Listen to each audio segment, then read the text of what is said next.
I first got introduced to dSPACE when I worked at Siemens during an internship. And what I liked most about dSPACE was that close connection between Simulink and dSPACE. It was very easy to simulate first and then just do a few minor changes and we could actually run it on a real machine.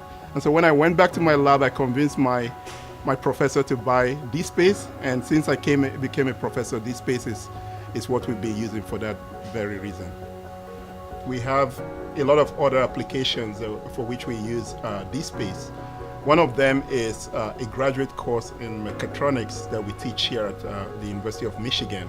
And one thing about the graduate course and the importance of that graduate course is that it gives students the opportunity to actually implement controllers on real machines. One of the problems that many of our students mention to us regarding control courses is that they tend to be very theoretical and they don't have a chance to actually practice what they learn in class. And so this course gives them the chance. And how we do that is we have a series of labs, and in those labs they use the dSPACE system to first learn how to identify the parameters of a system and then learn how to control that system to get a desired result. And I have with me here Mr. Shin Dong, who was the teaching assistant for this course, and he can explain a little bit about the setup and how we use dSPACE to control the system. Let me just first briefly tell you about this thing. This is a precision motion stage, which can be used in many like semiconductor manufacturing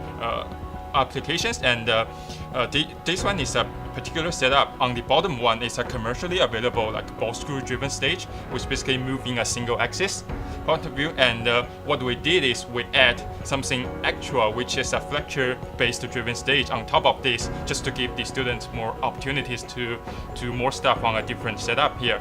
And this thing, because it has two stages, so there's obviously like two actuators and also two sensors for the measurement of the position of the top stage and also the bottom stage. So what the students do in this lab is basically we give this system to them, and what they have to do is they have to identify the parameters of this system.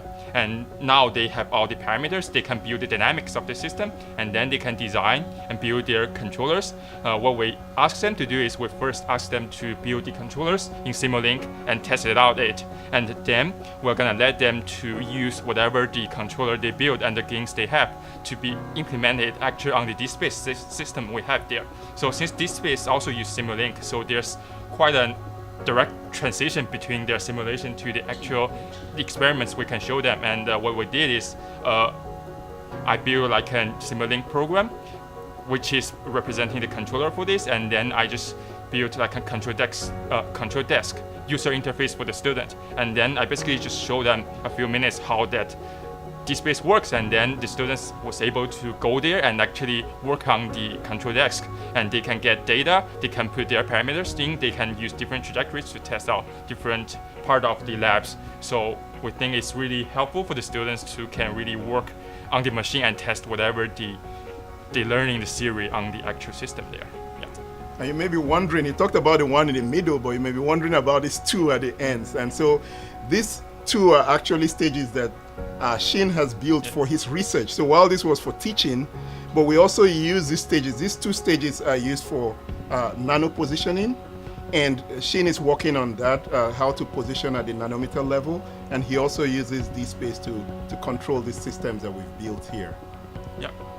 They learn all the basics, and also they also learn all the hands-on tools to be able to actually use this kind of the machine. So I could imagine if like they went into some company which is doing motion control and they have all these tools and they can just go there and start working on the stages those companies have. I think that's really different from the traditional control course where students are only work on the simulation, not on the actual stages. Yeah. So I have one example.